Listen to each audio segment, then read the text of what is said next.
Hollywood Times here. We're here on set of Space Command. We have someone very important who wants to talk to us all. Well, let's just say I'm very enthusiastic. I'm Marc Zicree. I'm the writer, producer, director, and creator of Space Command. That's a lot of titles. Yes. What do you do as all of those titles with this show? Well, I've been a professional science fiction writer since I was 19, and I've been writing for television since I was 22 or 23. So if anyone has watched Smurfs, He-Man, Super Friends, Real Ghostbusters, Star Trek The Next Generation, Deep Space Nine, Babylon 5, Sliders, Friday the 13th, the series, on and on and on. I've written for many decades for every major studio and network. And so I grew up loving science fiction. And the first writer I ever saw in person was Ray Bradbury. I saw him when I was 7 years old. And even then he was like a god to me. I didn't just sit in the front row. I sat on the carpet in front of the front row looking up at this amazing man. And I remember that at that talk, Ray said one thing that really stuck with me. He said, ideally, your life and your art and your work should all come from the same place. And that really had a major, major, major effect on me. Now, ironically, something like 50 years later, Ray became a dear friend and mentor. So for the last 10 years of his life, I would drive over once a month and we would sit and we'd talk about life and art and career and just everything and anything. And it was just a miracle, a dream come true. So I knew I loved science fiction. And this was during the space race. So you might watch an episode of Lost in Space, and then the headline would be, spacewalk, first spacewalk is happening, or men land on the moon. Yeah. And Star Trek the same way. So there's a real feeling of science fiction and the world meeting in the middle. And that science fiction was not just an entertainment, it was a promise of the future. When we saw 2001: A Space Odyssey in 1968, we believed we were seeing a postcard from the future we would get.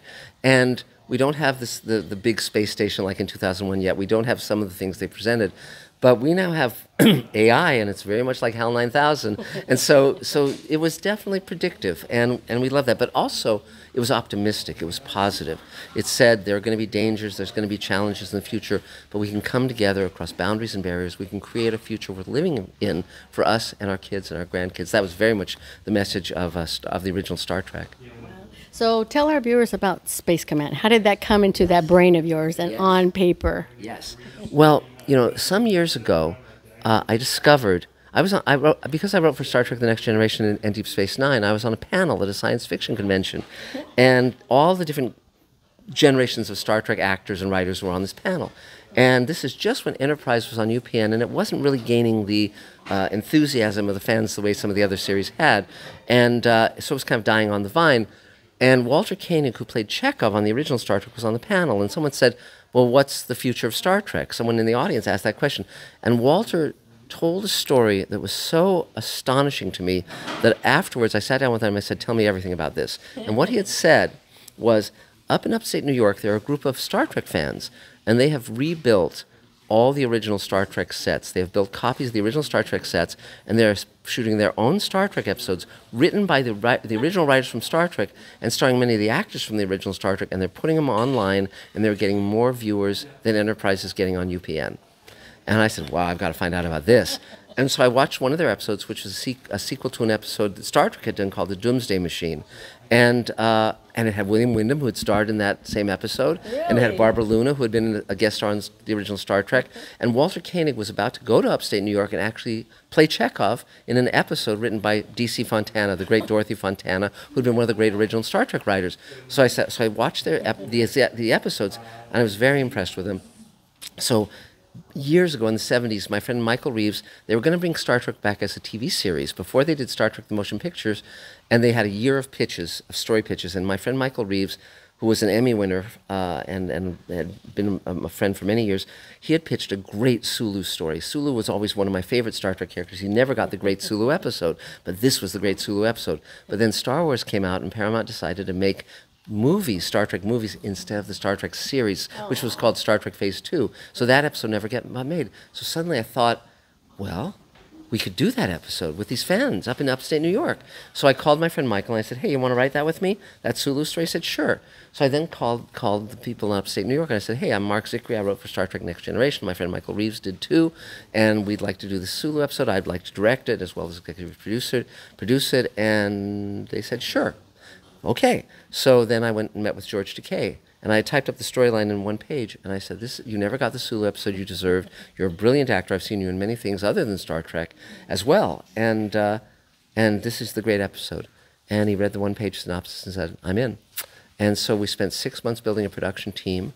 I had Final Cut on it, and it was a year of post-production. There were 700 visual effects shots being done by the Star Trek team, the team on Star Trek The Next Generation. And so Elaine and I executive producer, my wife Elaine, and I co-wrote it with Michael Reeves. I directed it.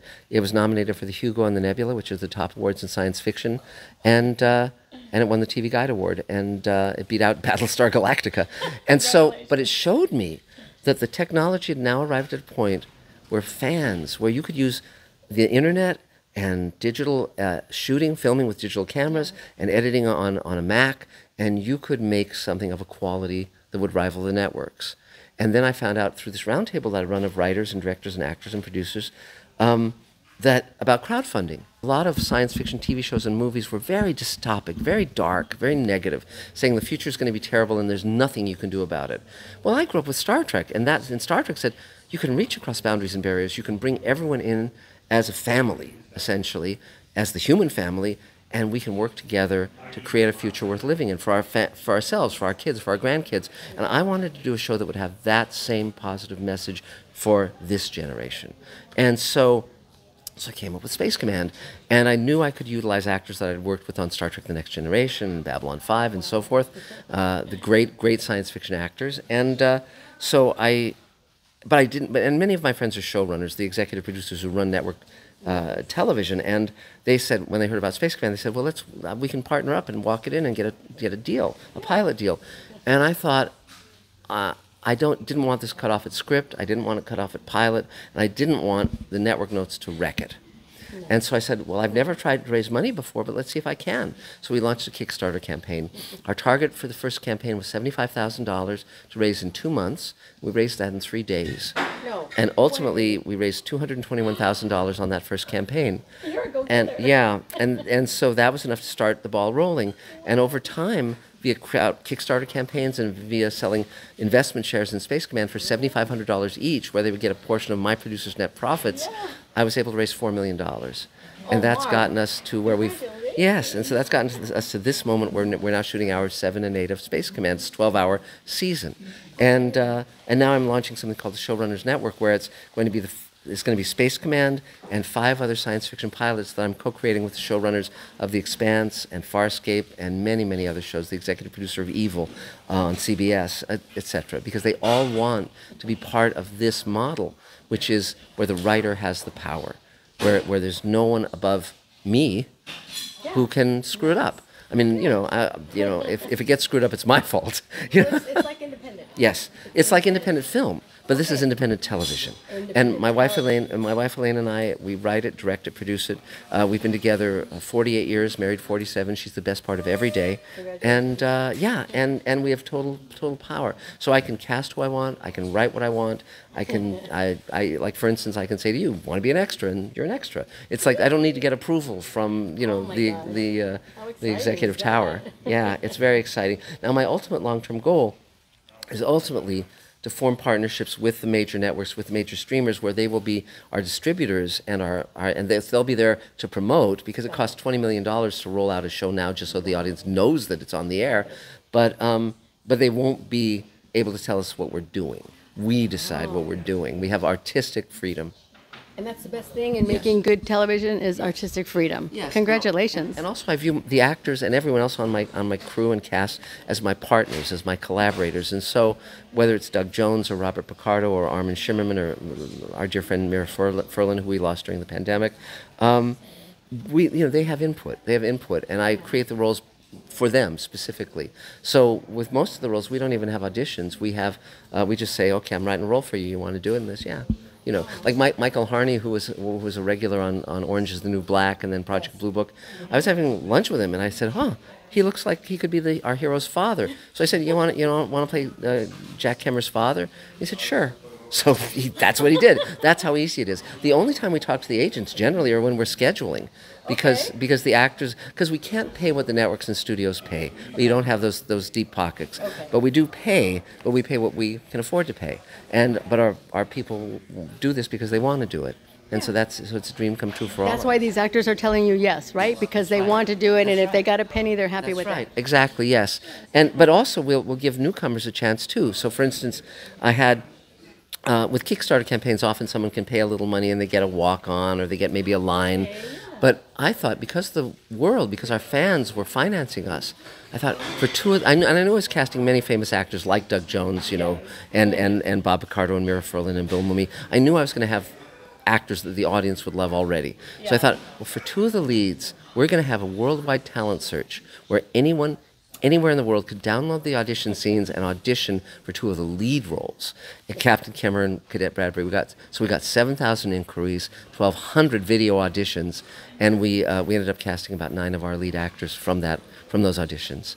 And so Ethan McDowell was an unknown. He plays Captain Jack Kemmer. He was from Wyoming, and now he's a regular on Walking Dead, and he's on The Righteous Gemstones, and he just came off Doom Patrol. So he's got a career that's really rolling now, thanks to us helping him give that boost, that leg up. Tell us really quick where we can view your show. Well, I have a YouTube channel called Mr. Sci-Fi that people can subscribe to, and we're also available for rental or purchase on Amazon Prime and Google Play, and we can be watched for free with ads on Tubi. All right. Thank you so much for joining us. I look forward to learning more about Space Command and being on your show. Yes. Yay. 3 cheers.